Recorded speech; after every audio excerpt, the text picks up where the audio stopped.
안녕하세요. 오늘도 잘 부탁드리도록 하겠습니다. 교와 시지시 데스. 지시사에 대해서 공부해 보도록 하겠습니다. 자, 지시사는요. 고케, 소케, 아케, 그리고 의문사, 기본시로 나눠볼 수가 있습니다. 명사를 수식하는 형태로는 고노, 소노, 아노, 어느가 되겠고요. 속성을 나타낼 때에는 곤나, 손나, 안나, 논나가 되겠습니다. 자, 명사 수식과 속성, 의미의 차이를 조금 보시면 고노를 쓰시면 한정적인 용법이에요. 예를 들어서 고노히토라고 하면 이 사람, 고노히토가 스키, 저는 이 사람이 좋은 거예요. 이 사람이. 그런데 곤나 히토가 스키, 곤나라고 하는 순간 그 사람의 속성인 거죠. 예를 들어서 키가 뭐 크고 메가네 가케테루, 안경을 쓰고 있고 이로지로 피부가 하얗고 이런 식으로 속성을 나타내는 게 됩니다. 한정적인 용법은 아닌 게 되는 거예요. 자, 그 다음 대명사로 쓰일 때는 먼저 모노, 물건의 경우 고래, 이게 복수가 되면 고래라가 되죠. 그리고 소래, 소래라, 아래, 아래라.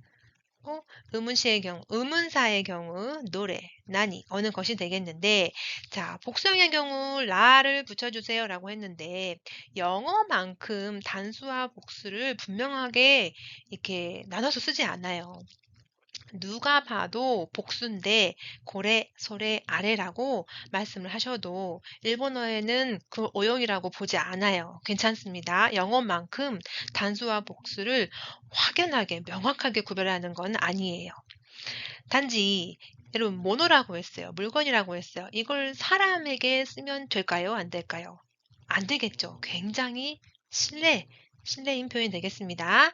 자, 사람인 경우에 존칭을 쓰고 싶을 때에는 고노 히토, 고노 가타가 되겠고 이제 친한 사이의 경우에는 고이츠, 소이츠, 아이츠, 노이츠 쓰면 되겠죠. 우리말로 굳이 해석을 하자면 뭐 이 녀석, 더 심한 표현도 있겠지만 쓰지 않겠습니다.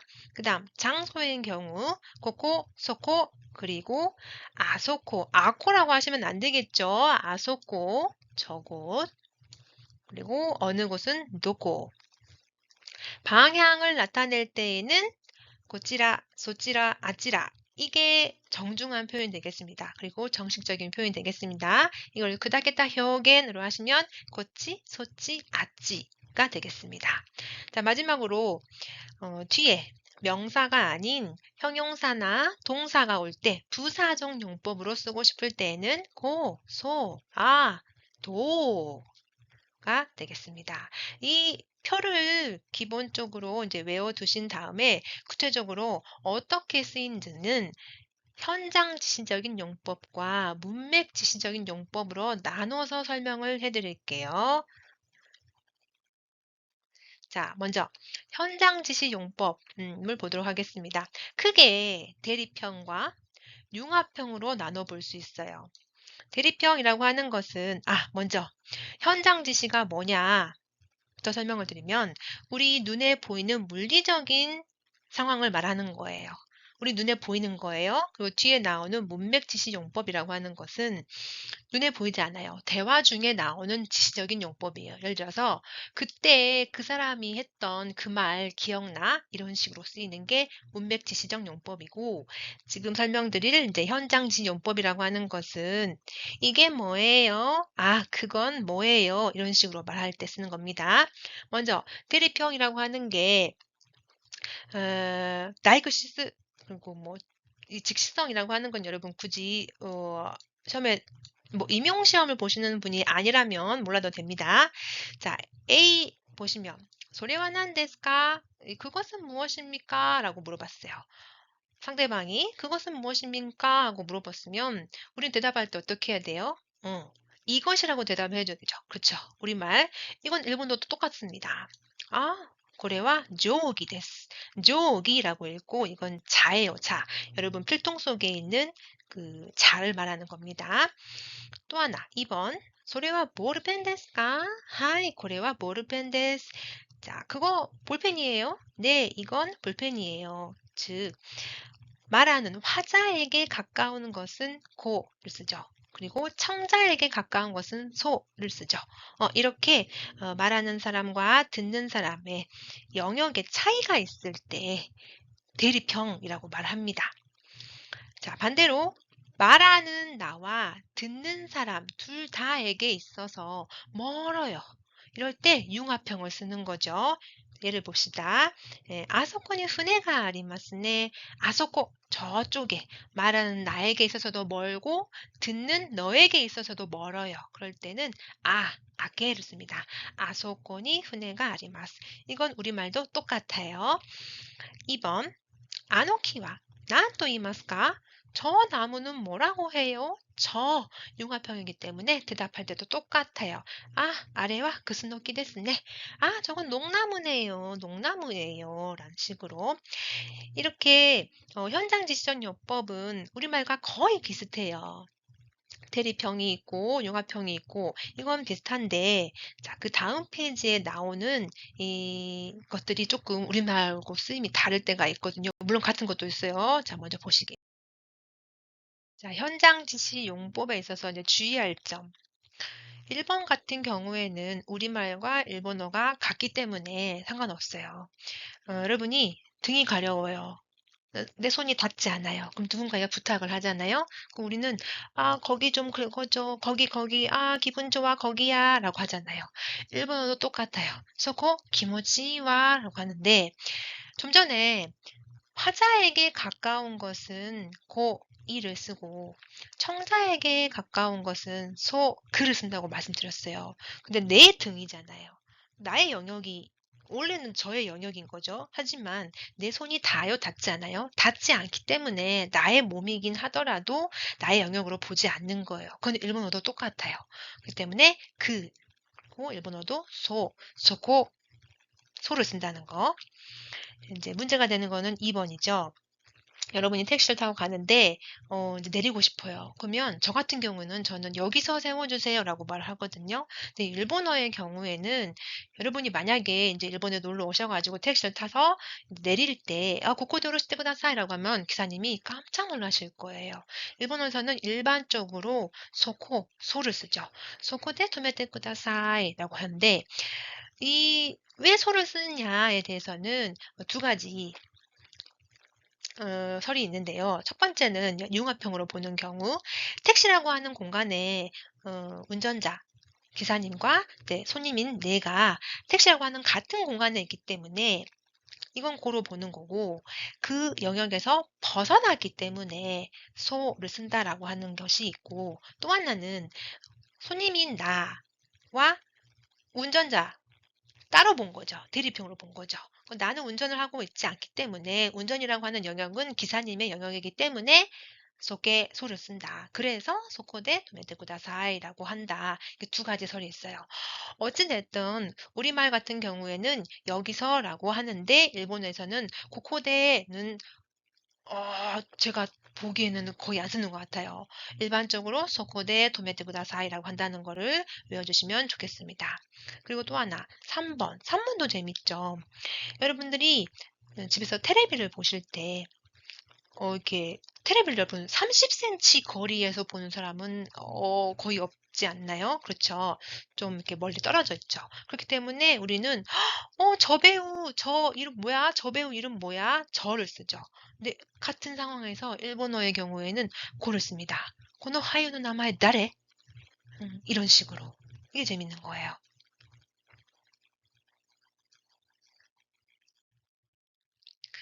시험에 잘 나오는 건 사실 문맥지시적 용법이죠. 이 문맥지시적 용법은 우리말의 경우에는 거의 그가 써요. 그. 우린 다 그로 그냥 오케이. 거의 대부분 그로 오케이인데 일본어에서는 조금 더 세분화되어 있다는 거죠. 첫 번째, 하나시테모 키키테모 적세트 시테이르 바이. 화자와 청자가 둘 다 알고 있는 경우에는 우리는 그를 쓰죠. 그때 그 사람이 그 이야기를 한 바람에 뭐 이런 식으로. 하지만 일본어의 경우에는 예를 보십시오. この間、高橋さんに会ったんだけど、あの人は相変わらず元気だったよ。요 전날 다카하시상 만났는데 말이야. 그 사람 여전히 건강했어. 여전히 아주 힘이 넘쳤어. 이렇게 말하고 싶은 거예요. 일본어에서는 아께, 아를 씁니다. 하지만 우리는 그를 쓰죠. 이게 큰 차이점이죠. 다음 두 번째. 이뽀가, 아르이와 료호가 사스모노 적세트 시라나이 바이. 한쪽이 혹은 두 사람 다 직접적으로 몰라요.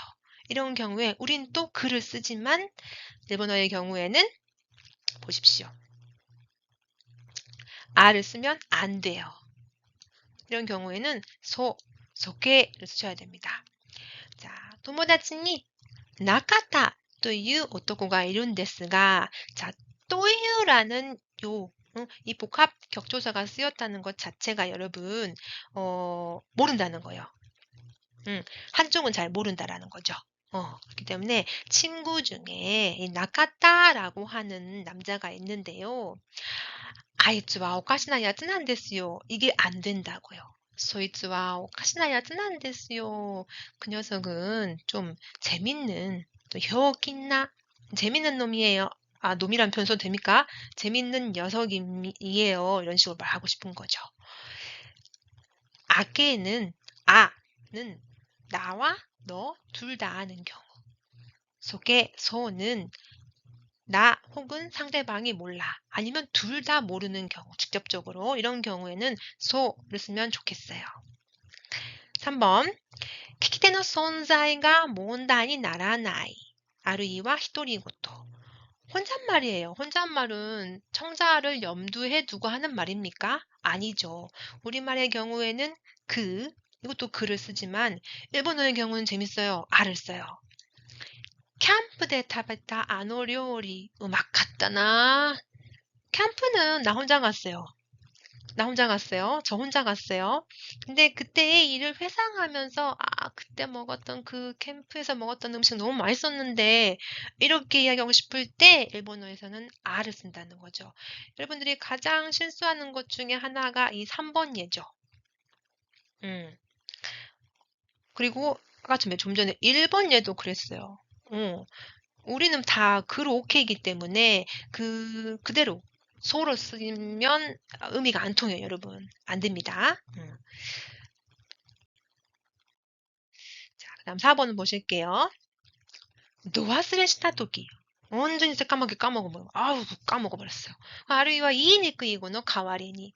알고는 있지만 좀 직접적으로 표현하고 싶지 않아요 하고 싶을 때 우리말은 또 그를 쓰지만 일본어의 경우에는 아를 씁니다. 보실까요?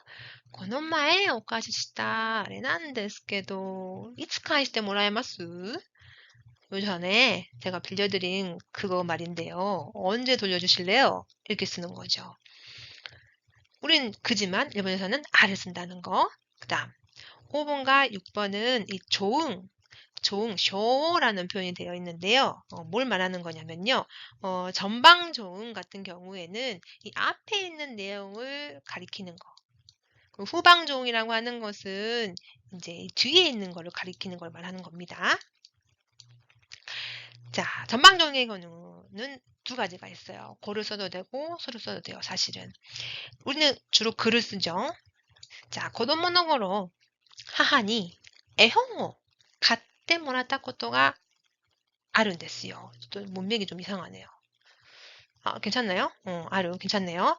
어릴 적 어머니에게 그림책을, 그러니까 우리말식으로 하면 어머니가 책을 사준 적이 있어요. 우리는 동작주를 기준으로 이야기를 많이 하기 때문에 제가 나중에 그 수수 표현, 야리모라이 표현도 동영상을 만들기는 하겠습니다만은 간략적으로 설명을 드리면 일본어의 경우에는 동작주가 아니고 화자를 중심으로 이야기를 하기 때문에 이런 식의 문장이 많은 거예요. 근데 이거를 여러분 우리말로 해석을 할 때 똑같이 화자를 중심으로 이야기를 해버리면 우리말은 좀 어색하단 말입니다. 그럴 때는 동작주로 바꿔주시면 돼요. 어릴 때 어머니가 책을 사준 적이 있었어요. 私はこの本が大好きで何度も読み返したものだ. 나는 이 책이 너무 좋아서 몇 번이고 반복해서 읽었었지, 읽었더랬지. 자, 회상을 나타낼 때 형식명사 이 뭐뭐다, 모다리티 표현 이거 있죠. 이 문장 그대로 소를 써서 나타나셔도 크게 상관없어요. 전방종의 경우. 자, 5번. 아니고 6번으로 해야 되는데 제가 또 실수를 했네요. 또 만들기 힘드니까 그냥 이대로 갈게요. 후방종의 경우에는 우리말 같은 경우에는 주로 이를 쓰지 않습니까? 예문 고래와 우와사다케도 요시나카 카카리조와 라인엔 국사이게 곤나사루 소요. 자, 이건 소문인데 좀 듣자 하니 요시나카 계장님께서는 내년에 국제 결혼하신대. 그런 소문이 있어. 이렇게 말하고 싶은 거죠. 이럴 때에는 우리말과 비슷하게 또 고를 써요. 이런 식으로. 자, 일본어가 어려운 거는 우리말 그대로 해석해서 번역해서 통할 때만 있으면 얼마나 좋아요. 근데 그렇지 못할 때가 있기 때문에 이제 힘들어지는 거죠. 우리말과 비교를 하면서 일본어를 공부하시는 편이 더 좋을 거예요. 무조건 외우려고 하지 마시고 어디가 같고 어떻게 다른지를 한번 잘 생각하면서 영상을 보시기 바라겠습니다. 예, 다음 시간에는 병렬 조사에 대해서 공부해 보도록 하겠습니다. 어렵지 않을 거예요. 오늘도 오스카사마でした.